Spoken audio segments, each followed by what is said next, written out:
உங்க அப்பா இல்லைல்ல, அதனால அர்ஜென்ட்டா செல்ஃபி எடுத்துப்பேன். இது ரொம்ப தேவையில்லாத ஒரு விஷயமா இருக்குதான். இல்லை, இது ஒரு மரியாதையே இல்லாமல் போயிடுச்சுல ஒரு செல்ஃபிங்கிற விஷயத்துக்கு. யாருக்குமே ரெஸ்பெக்டே கிடையாது. ஒரு கேட்டு ஃபோட்டோ எடுக்கணுங்கிறது கிடையாது. மூஞ்சிக்கு முன்னாடி கொண்டு நிறுத்துறது.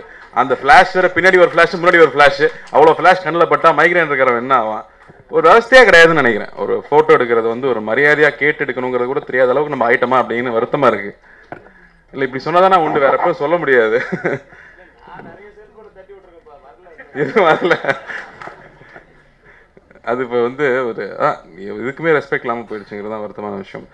பத்திரிகை நண்பர்களுக்கும், ஜூலை காற்றில் டீமுக்கும், கே எஸ் ரவிக்குமார் சார் அவர்களுக்கும், ஜோசப் ஸ்ரீதர், சுந்தரம், ப்ரொடியூசர்ஸ்க்கும், கஸ்தூரி, எல்லாருக்கும் வணக்கம். ரவிக்குமார் சார் சொன்ன மாதிரி இது நட்புக்காக வந்த ஒரு விஷயம் தான். சுந்தரம் வந்து ரொம்ப சின்ன வயசில் நாங்கள் எங்கள் அப்பா அடிக்கடி வெளியூர் கூட்டிகிட்டு போனதில்லை. பட் ஏதோ ஒரு வாட்டி 2 வாட்டி கூட்டிகிட்டு போனப்போ நான் அங்கே ரொம்ப என்ஜாய் பண்ணது இந்த கொடைக்கானல் அவங்க வீட்டுக்கு போனது. அவ்வளோ வெல்கமிங்காக இருப்பாங்க. சில பேர்னால மட்டும்தான் யார் வீட்டுக்கு வந்தாலும் அவங்கள அரவணைச்சு அவங்கள சந்தோஷப்படுத்த முடியும். ஒரு 8 மணி நேரம் கூட இருந்தாலும் அவங்க போர் அடிக்காமல் அவங்க என்டர்டெயின் பண்ண முடியும்.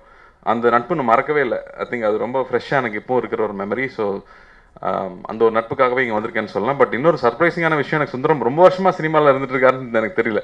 இப்போ இன்ஜினியரிங் படிக்கிற பசங்களாம் இன்ஜினியரிங்கோட சினிமா தான் அதிகமாக எடுக்கிறாங்க. ஸோ அவரும் இன்ஜினியரிங் படித்து முடிச்சுட்டு தான் சினிமாக்குள்ளே வந்திருக்காரு.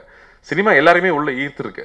அந்த வகையில் ஒரு டக்குன்னு சும்மா நான் படிச்சுட்டேன், எங்கள் சொந்தக்காரங்க ப்ரொடியூஸ் பண்ணுறாங்கன்னு வரல. அவர் ரொம்ப வருஷமாக சினிமாவை கற்றுக்க முயற்சி பண்ணியிருக்காரு. ஜீவா சாரோட ஒர்க் பண்ணியிருக்காரு. அண்டு நிறையா ஒர்க் பண்ணி, ஏன்னா சினிமா வந்து ஒரு பெரிய ஒரு இச்சை, அது விடவே விடாது. திரும்ப திரும்ப அதை வரணுங்க, ஜெயிச்சே தீரணுங்கிற அந்த ஒரு போராட்ட குணத்தை சினிமா கொடுத்துட்டே இருக்கும்.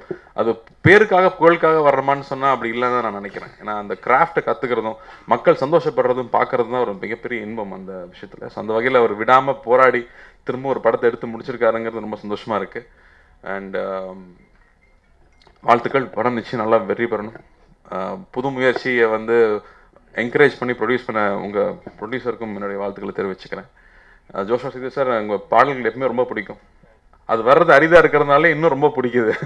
உங்களோட சவுண்டிங் ஆகட்டும், அதில் இருக்கிற மெலடி ஆகட்டும், எப்பவுமே எனக்கு ரொம்ப ரொம்ப பிடிக்கும். ஸோ இந்த பாடலுக்கும் ரொம்ப அழகாக இருந்துச்சு. அந்த முத்துக்குமார் சாருடைய வரிகள் இதில் இடம்பெற்றிருக்கிறது ரொம்ப ஒரு அழகான கோயின்சிடன்ஸாக நான் பார்க்குறேன். எனக்கு முக்கியமான பாடல்கள் என்ன அடையாளப்படுத்திக்கிற பாடல்கள்னு நான் சொல்கிற பாடல் எல்லாமே முத்துக்குமார் சார் எழுதின பாடல்களாக தான் இருந்திருக்கு எனக்கு. பையாவோட சாங்ஸ் ஆகட்டும். ஸோ அவரை மிஸ் பண்ணுறோம். அண்ட் அவருடைய ஆசீர்வாதம் இந்த படத்துக்கு இருக்கும்னு நான் நம்புகிறேன். இன்றைக்கி பாசிட்டிவான விஷயங்களோட சர்ச்சையான விஷயங்கள் தான் பயங்கரமாக பேசப்படுறதுனால கதாநாயகி வராத திரைப்படத்திற்கு நாங்கள் 2 பேர் பாடல் வெளியிட்டு பண்ணோங்கிறது ஒரு நல்ல தலைப்பாக தான் இருக்கும்னு நினைக்கிறேன். இல்லாட்டி உங்கள் தலைப்பு, ஏன்னா முக்கால்வாசி ஆடியோ ஃபங்க்ஷன் பேரை மறந்து போய் மற்ற விஷயங்கள் தான் ஹைலைட் ஆகும். கடைசியில் செலவு பண்ண ஆடியோ ஃபங்க்ஷன் ஹைலைட் ஆகாமல் போயிடும். அந்த வகையில் நீங்கள் சார் கரெக்டான ஒரு புது முயற்சியாக யாரையும் வர வைக்காம ஜூலை காற்றில் படத்திற்கு கதாநாயகி வரலன்ற போது டைட்டில் உள்ளே வந்துருது பாருங்க ஹெட்லைன்ஸில். அந்த வகையில் ஒரு புது முயற்சி தான். அண்ட் கஸ்தூரி மேடம் சொன்ன எந்த விஷயத்தையும் நான் பேச போகிறதில்ல. ஏன்னா அதுக்கான அனுபவம்லாம் எனக்கு இல்லை. ரவிக்குமார் சரியாக சொல்லிட்டார், அதனால் எனக்கு பிரச்சனை இல்லை. பட் கஸ்தூரி அவர்கள் வந்து ஒரு லாயரும் கூட. அது எனக்கு மட்டும்தான் தெரியும்னு நினைக்கிறேன். நிறைய பேருக்கு தெரியுமான்னு தெரியல. அவங்க லா காலேஜ் ஸ்டூடெண்ட் தான். இல்லைங்க, நிறைய பேர் மறந்துடுவாங்க சீரியஸாக. இப்போது நான் தான் சொன்னேன், இப்போ ஒரு 18 வயசு பையனுக்கு கேட்டால் பருத்திவீரன்லாம் தெரியாது. அந்த மாதிரி ஒரு ஜென்ரேஷன் மாறிட்டே இருக்குது. ஸோ நீங்கள் இன்னொரு குவாலிஃபைட் லாயருங்கிறது மக்களுக்கு நான் அதிகாரப்பூர்வமாக தெரிவிச்சுக்கிறேன்.